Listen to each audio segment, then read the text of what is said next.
In my opinion, there is only one diet that is guaranteed to get you fitter, leaner, and faster. And it's more simple than you think. Throughout the last 10 years of my life, I really have gone on a bit of a diet journey as my activity levels have drastically changed. Complete opposite sides of the dietary spectrum. I'm a bit of an experimenter, as you can tell, but period one was around the time that I was playing soccer. My body weight was around 75 kilos and I had a much more balanced diet, and to be honest, I didn't really give my intake of food any thought at all because I was young. And after this phase, I stopped running and went all in with my gym bro phase, and I got right up to a huge, well, for me anyway, 85 kilos. Once again, there was a very specific diet that I chose to eat for this goal. And honestly, I felt terrible, but it did help me to accomplish my goal of turning myself into a beefcake. And say it with me, beefcake! Beefcake! Beefcake! Beefcake! Beefcake! May cause irreversible damage to the kidneys and liver. But then I decided that it sucked being so heavy and getting tired going upstairs, so I entered my running and climbing phase. And my weight has slowly dropped from 85 kilos down to 70 kilos. And sometimes if I go to the toilet before I weigh myself, I'm 69 kilos. I've not been that way since I was like 16. Now, there are a few things in this diet that I've changed to be more like the best athletes in the world. But first, what are the actual problems that you're trying to solve by having an endurance diet? Well, number one, it has to provide energy for endurance exercise. And number two, it needs to aid in maximizing power to weight ratio of an athlete, because body composition is the number one contributor to faster race times or cycling times. I'm not sure about swimming though. Someone's gonna have to let me know in the comments whether the power to weight actually matters. I'm not really sure. But number three, it needs to aid in maintaining hormonal and blood health. And what's interesting is that every endurance athlete around the world from many different countries basically have all come to the same diet patterns in parallel over the last 100 years. And their experiences and experimenting is what I'm using to learn from and to become a better endurance athlete. So what's on the plan for today? So a 2.5K swim and then a 100K ride. And it's really cold today. I'm also taking massive inspiration from a guy who commented on my video last week, Luke, who said that he was also doing these self-inflicted triathlons whilst he's being injured from running. The one that he did last week was 5 hours and included a 15K elliptical. What a machine. Also, thank you for making me feel like I'm not a psychopath for doing these kinds of events on my own. But today's gonna be a bit different because I've retired from the elliptical. I can't stand it. All right, see you soon.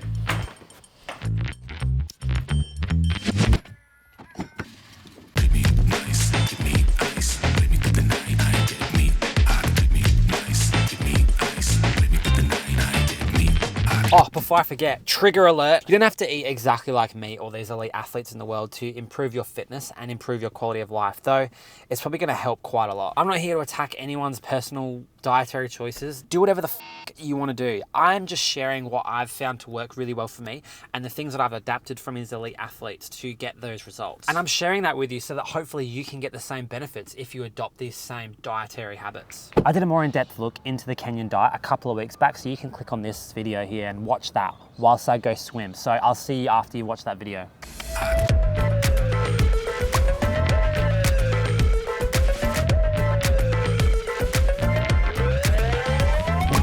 Swim done. Easy peasy. And can I just say that this thing is a lifesaver?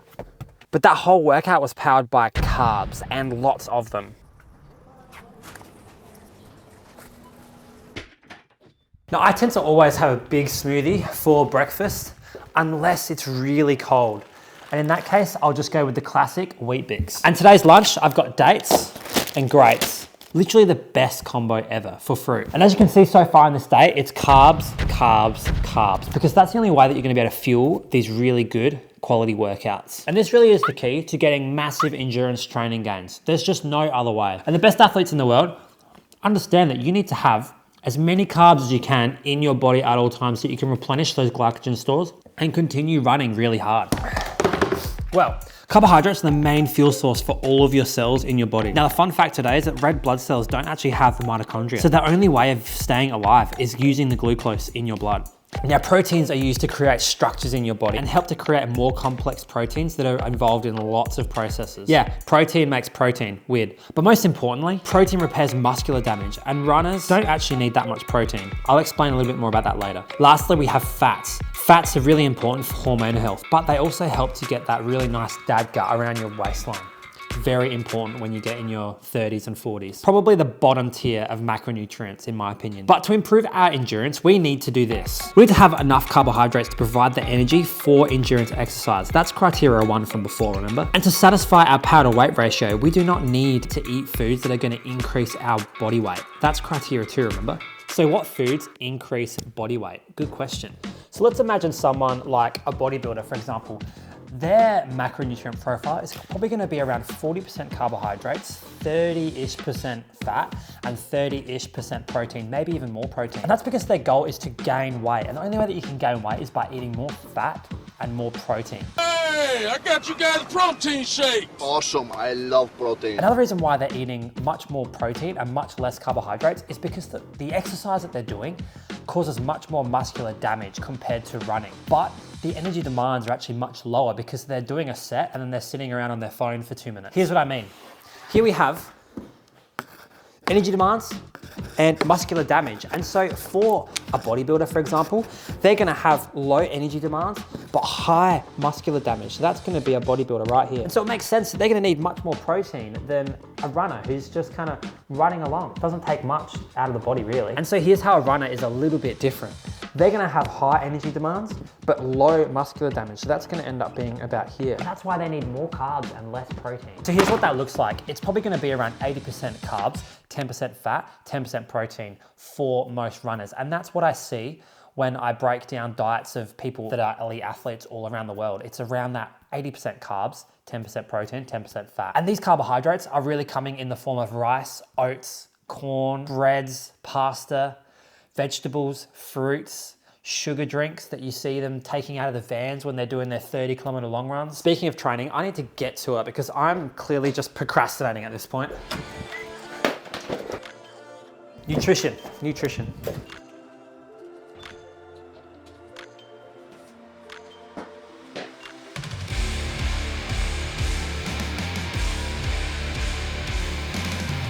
I'm on my worst, every single twist turn nothing. I can see a couple boys fronting, nothing.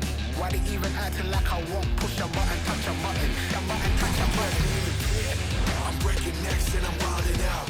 Reckless energy, I'm never signing out. Pull my elbows up and my money out. If I can't get down, so let's run it up. Big day on the bike. Okay, 100K's done. Had 400 grams of sugar in my bottle on the bike. But yeah, I have no idea on my calories for today, so I'll put them over here to see what's actually going on. It should be a pretty big day though. Now, speaking of calories and intake, there's one particular thing that elite athletes do that is really important for performance. And it's what I'm doing today as well. Here's the thing, elite athletes eat for a specific outcome rather than eating just to enjoy yourself and just to numb your body and feel good about the KFC and the McDonald's that you had. They're eating for a very specific goal. And that's what I'm trying to do too. And here's what that means. They're not eating food to make themselves feel good necessarily. They're eating food for a particular performance goal because they know that they need that food to be able to achieve their goals. But here's what you need to do to be able to do this. Firstly, eat enough food to support your training without any detriment to your life. Because when you train a lot, you get really tired and that's completely normal. But what isn't normal is losing motivation for training, feeling really tired, but not actually being able to get any valuable sleep, and being a moody asshole. And I'd suspect that if you went to go get a blood test from your doctor, you would see that your hormone levels have started to drop, and that's from overtraining. Don't do that. Secondly, try to base your foods around this 80-10-10 macronutrient profile, like all the best runners in the world, because it's gonna help you to get those adaptations that you're training really hard for. Because once again, there's no point doing all of this crazy training if you're not actually gonna adapt to it and get better and stronger and faster and fitter and leaner and better and all that kind of stuff. So don't eat like a bodybuilder and try and run unless you're a fake natty hybrid athlete. Then maybe you can get away with it. And thirdly, you should also eat simple foods that digest really well. For me, for example, I do really well on fruits, vegetables, and rice, and beans, and corn, and things like that. I feel great, and I'm getting fitter, and I'm maintaining my blood levels. But this might be different for you. Like me, for example, I don't eat animal products, and I haven't eaten animal products in a long time. And that's fine, because you can still hit those macronutrient profiles, the 80-10-10, even if you do eat some animal products. I'm not one of those zealots that's gonna say it's this way or the highway. You can do whatever the f you want to do, once again in this video. Just please make sure that you're checking your blood levels regularly, making sure that you're eating enough food, and that you're giving yourself enough carbohydrates to get through these really hard sessions and being able to recover. Because there's no point doing all this training if you're just gonna bonk. Have an awesome day and get some big bananas in your mouth. Oh, where's my other glove? Glove number, oh, it's in the helmet. It's in the helmet. Got it.